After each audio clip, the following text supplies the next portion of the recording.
Question number 11 जिसे मैंने हिंदी और इंग्लिश दोनों लैंग्वेज में लिख रखा है ताकि हिंदी मीडियम और इंग्लिश मीडियम के बच्चों को किसी तरह की कोई दिक्कत ना हो।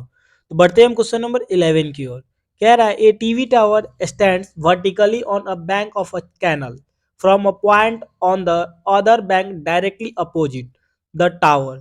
The angle of elevation of the top of the tower is 60 degree from another point 20 meter away from this point on the line joining this point to the foot of the tower. The angle of elevation of the top of the tower is 30 degree. See figure 9.12. ये आपका जो figure है इसको देख के हमें बनाना है इस क्वेश्चन को। कह रहा है find the height of the tower and the width of the canal. कह रहा है एक नहर के एक तट पर एक टीवी टावर ऊर्ध्वाधर खड़ा है। टावर के ठीक सामने दूसरे तट के एक अन्य बिंदु से टावर के शिखर का उन्नयन कोण 60 डिग्री है। इसी तट पर इस बिंदु से 20 मीटर दूर और इस बिंदु को मीनार के पाद से मिलाने वाली रेखा पर स्थित है। एक अन्य बिंदु से टावर के शिखर का उन्नयन कोण 30 डिग्री है। ठीक है। टावर की ऊंचाई और नहर की चौड़ाई ज्ञात करनी है। तो क्वेश्चन का जो फिगर है ये आपका है। तो हमें ये ज्ञात करने के लिए बोल रहा है कि टावर का सबसे पहले ऊंचाई ज्ञात करना है और ये जो नहर है सीबी नहर है और ए बी टावर है, तो इन दोनों को हमें ज्ञात करना है।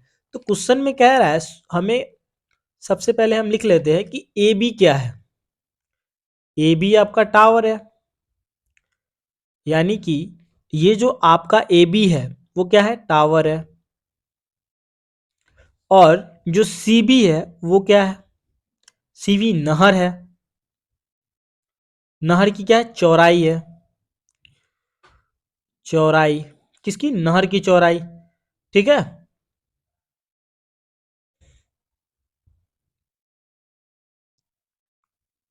विड्थ है ये।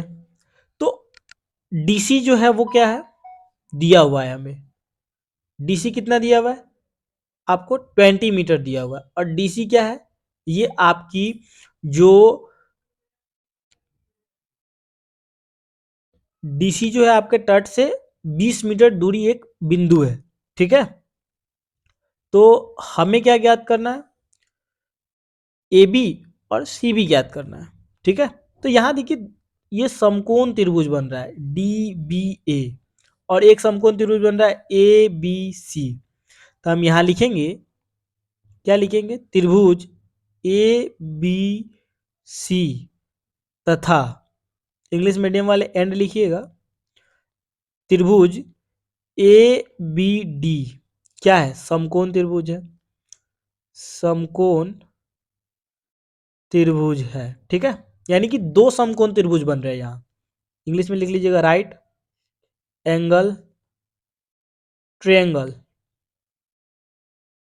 ठीक है, ये लिख लीजिएगा आप। और हमें ये बता रहा है कि जो टावर है उससे नहर के किनारे जो सी बिंदु है उस पर जो कोण बन रहा है, उन्नयन कोण। ठीक है। शिखर का उन्नयन कोण बन रहा है 60 डिग्री। और बता रहा है कि जो ए बी है फिर नहर से 20 मीटर की दूरी पे डी बिंदु पे एक जो मीनार का उन्नयन कोण बन रहा है वो 30 डिग्री बन रहा है। तो डीसी हमें पता है कि 20 मीटर है ये। तो हमें सीबी और ये ज्ञात करना था। हम सबसे पहले क्या करेंगे कि इस बिंदु को यानी कि सीबी को हम एक्स मान लेते हैं। ठीक है, यहां लिख लीजिए C B equal to x. ठीक है। तो हम क्या करेंगे अब, ये सबसे पहले छोटे त्रिभुज यानी कि ए बी डी जो समकोण त्रिभुज है उसमें जाएंगे। यहां लिखेंगे now triangle in triangle A B सी।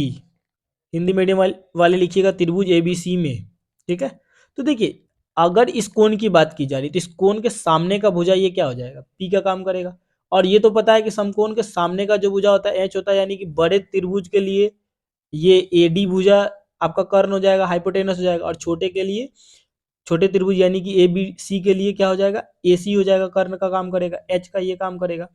तो इस कोण के लिए सामने का भुजा पी हो गया, तो ये एच हो गया, ए सी एच हो गया, ए बी पी हो गया, तो सी बी क्या हो जाएगा, बी का काम करेगा। ठीक है। तो हमें एक तरीके से बी पता है और हमें ज्ञात करना है ए बी, क्योंकि हमने बी को एक्स माना है तो हमें ए बी ज्ञात करना है। तो हम ऐसे ट्रिगोनोमेट्रिक रेशियो को लेंगे, यानी कि ऐसे त्रिकोणमितीय अनुपात को लेंगे जिसमें क्या हो, पी और बी दोनों हो। तो वैसा तो कॉट और टैन है, तो हम यहाँ टैन को लेते हैं। तो टैन थीटा इक्वल टू हम जानते हैं पी बाई बी होता है। तो इस कोण के लिए 60 डिग्री के लिए ए बी पी है, ए बी, और बी क्या है, सी बी है। और टैन थीटा का जो वैल्यू दिया हुआ है, यानी कि जो थीटा है वो 60 है, तो टैन 60 डिग्री इक्वल टू क्या हो जाएगा, ए बी। तो ए बी तो हम ए बी लिखेंगे ही, और जो सी बी है वो कितना हो जाएगा, एक्स हो जाएगा, क्योंकि हमने सी बी को एक्स माना था। अब देखिए, तो टेन 60 डिग्री इक्वल टू, यानी कि जो हमारा ट्रिगोनोमेट्रिक टेबल है उसमें टेन 60 डिग्री का मान होता है √3। अगर ये आपको याद नहीं है ट्रिगोनोमेट्रिक टेबल, तो आई बटन पे आपको लिंक दिख रहा होगा, वहां से जाके आप ट्रिगोनोमेट्रिक टेबल को देख लीजिएगा। 10 सेकेंड में आपको ट्रिगोनोमेट्रिक टेबल याद हो जाएगा। ठीक है, तो ये √3 हो गया टेन 60 डिग्री इक्वल टू, और ए बी बाई एक्स। ठीक है, √3 के नीचे 1 छिपा है, तो ये हाँ √3/1 equal to A B by x, ये क्रॉस मल्टीप्लाई हो जाएगा। तो क्रॉस मल्टीप्लाई होगा तो क्या होगा, x into √3 equal to A B. यानी कि हमें पता चला कि ए बी इक्वल टू कितना होगा, एक्स √3 होगा।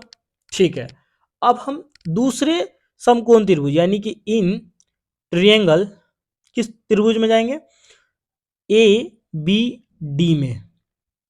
ठीक है, जाएंगे तो वहां भी हमें ये देखिए, हमें क्या पता है, यहाँ पे इस कोण की बात की जा रही है, तो इस कोण के सामने का भुजा तो ए बी हो जाएगा, तो ये पी का काम करेगा, क्योंकि हमें तो पहले से एच पता है, ये ए डी एच है और ये भुजा है, तो ये पूरा भुजा क्या हो जाएगा, बी का काम करेगा।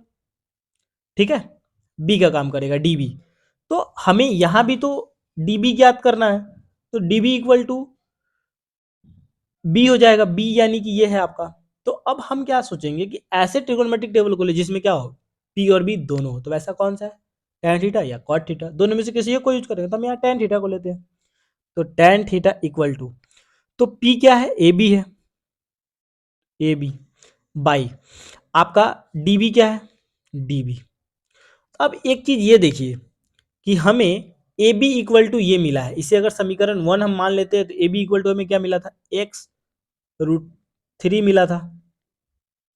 और डी वी इक्वल टू जो है आपका ये डी वी, तो डी वी इक्वल टू, चूंकि यहां लिख लीजिएगा, चूंकि डी वी इक्वल टू जो होगा आपका वो क्या हो जाएगा, D C plus C B. तो D C plus C B लिख सकते हैं, इतना को डी बी है, क्योंकि ये D C plus C B equal to क्या हो जाएगा, डी बी हो जाएगा। ठीक है, तो यहां हम जानते हैं डी सी इक्वल टू 20 दिया हुआ है, 20 मीटर, और सी बी इक्वल टू था हमने एक्स माना था, तो यहां हम एक्स लिख लिए। इस वैल्यू को हमने यहाँ पे डाल दिया, इस डीसी का जो वैल्यू था और सीबी का जो वैल्यू था हमने यहाँ पे डाल दिया। ठीक है, अब इसको हम क्या करेंगे, सॉल्व करेंगे। तो सॉल्व करेंगे तो थीटा इक्वल टू कितना है, थीटा इक्वल टू है आपका 30 डिग्री, तो लिखेंगे tan 30 degree equal to x√3/20 metre plus x. तो tan 30 डिग्री इक्वल टू कितना होता है, tan 30 डिग्री इक्वल टू होता है 1/√3 equal to x into √3/20 metre plus x. तो अब इक्वल टू है तो क्रॉस मल्टीप्लाई हो जाएगा, तो क्रॉस मल्टीप्लाई हो तो क्या होगा, 20 मीटर प्लस एक्स इंटू 1, तो 20 मीटर प्लस एक्स ही होगा, इक्वल टू √3 से √3 को मल्टीप्लाई करेंगे तो √3 इक्वल टू √9 हो जाएगा, √9 का रूट हटेगा तो 3 हो जाएगा, तो ये 3x हो जाएगा। तब इसको हम सॉल्व करेंगे, तो इसको सॉल्व करेंगे तो कितना होगा, 20 मीटर, और x को इक्वल टू के इधर भेजेंगे तो 3x है, और प्लस में था x तो इधर आएगा तो माइनस हो जाएगा, तो कितना हो जाएगा ये 20 मीटर इक्वल टू x, तो 2x, तो ये से ये कट जाएगा तो कितना हो जाएगा 10 मीटर इक्वल टू x। यानी कि x जो नहर की जो चौड़ाई है, यानी कि जो आपका CB हो गया वो कितना आया, 10 मीटर। ठीक है, नहर की जो चौड़ाई हो गई वो कितनी हो गई, तो आप लिखिएगा the width of a canal is 10 metre. ठीक है, और दूसरा जो था आपका वो था x√3 equal to A B आया था आपका, तो यहाँ x कितना डालेंगे, हम 10 डालेंगे, x equal to 10 √3 equal to A B, तो ए बी क्या हो गया, ये आपका टावर का ऊंचाई हो गया, तो लिखेंगे the height of the tower is 10 √3। ठीक है, यानी हिंदी में लिखिएगा टावर की ऊंचाई इक्वल टू 10 √3। तो क्वेश्चन नंबर आपका 11 सॉल्व हो गया। किसी तरह की कोई दिक्कत हो तो आप हमें कमेंट में जरूर बताइएगा। ठीक है।